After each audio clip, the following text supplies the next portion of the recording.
Have you ever thought about the terrible things people went through when they were treated like objects?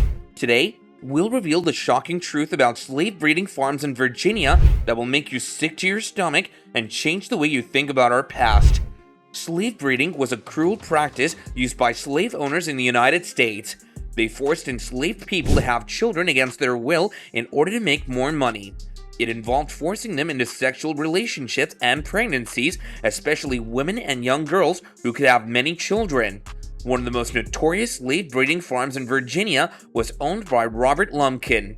Lumpkin's jail was located in Richmond, and it was a compound surrounded by a 12-foot fence with iron spikes.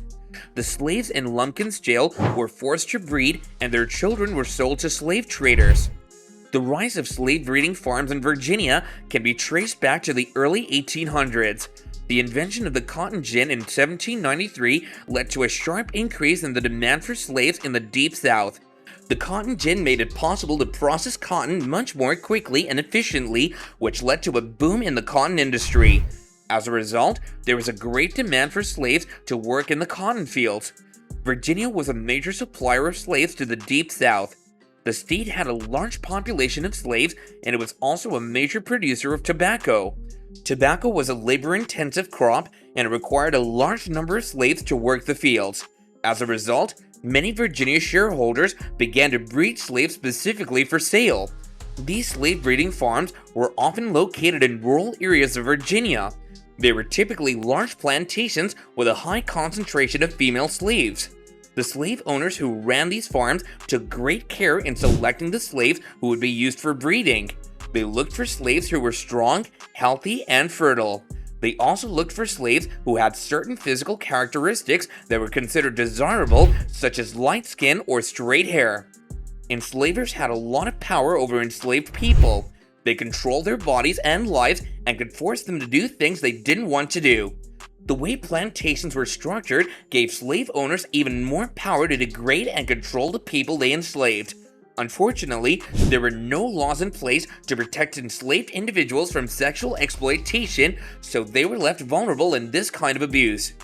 Enslaved women were always in danger of being sexually exploited.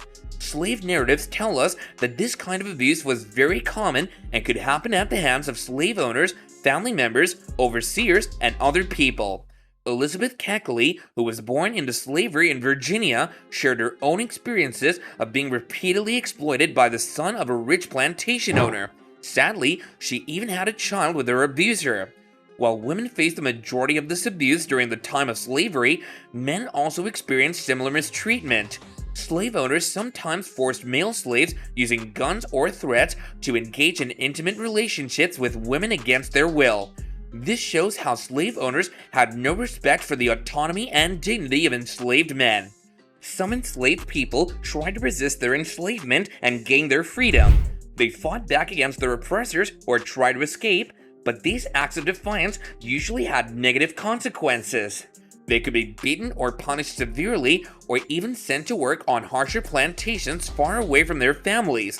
In Western culture, black bodies were often seen as objects and sexualized, which made enslaved men and women more vulnerable. Early European travelers portrayed black women as extremely sexual and fertile, which led to justifying non-consensual sexual contact with enslaved women. Enslaved people experienced violations of their bodies and a disregard for their privacy.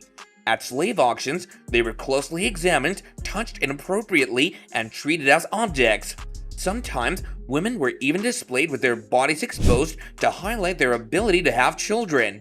One of the most terrible things that happened to the enslaved was being forced to take off their clothes so that they could be whipped. This was not only a way to physically hurt them, but also a way to humiliate them in a sexual way. The clothing they were given was often not enough, so they were left even more exposed and vulnerable. We know about these horrible practices from historical records, which show us just how difficult life was for enslaved individuals. Slave owners saw the ability of enslaved people to have children as something valuable.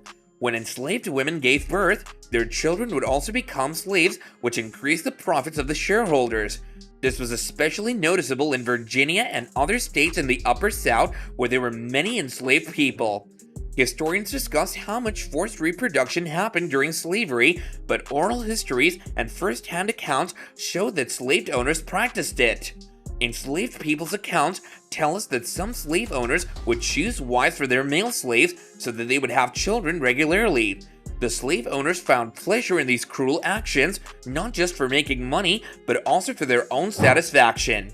Enslaved women were often talked about in disrespectful ways that only focused on their ability to have babies. They were called things like fine wenches or good breeders at auctions. Similarly, some enslaved men who were strong and physically fit were used as stockmen. They were forced to have children with many women without any consideration for their family connections. Even when enslaved people seemed to have control over choosing their partners, there was still a lot of pressure and force involved. Women understood that it was better to quickly choose a partner themselves rather than having someone else decide for them. If they failed to have children, they were often seen as less valuable and could be sold, which meant being separated from their families. There were different types of relationships between the enslaved and the enslavers. These relationships ranged from being forced to be together to having romantic connections, being concubines, and sometimes even getting married. Surprisingly, these kinds of relationships were quite common, as we can see from the stories of people who lived in the antebellum South at that time. Many mixed-race individuals also provide evidence of these relationships. The accounts of people from that period show that these relationships were complicated and often involved a mix of power dynamics and consent. The way enslaved people were bred had a very serious and long-lasting effect on their families. Slave owners had the power to sell or trade family members, disrupting the stability and support that families provided.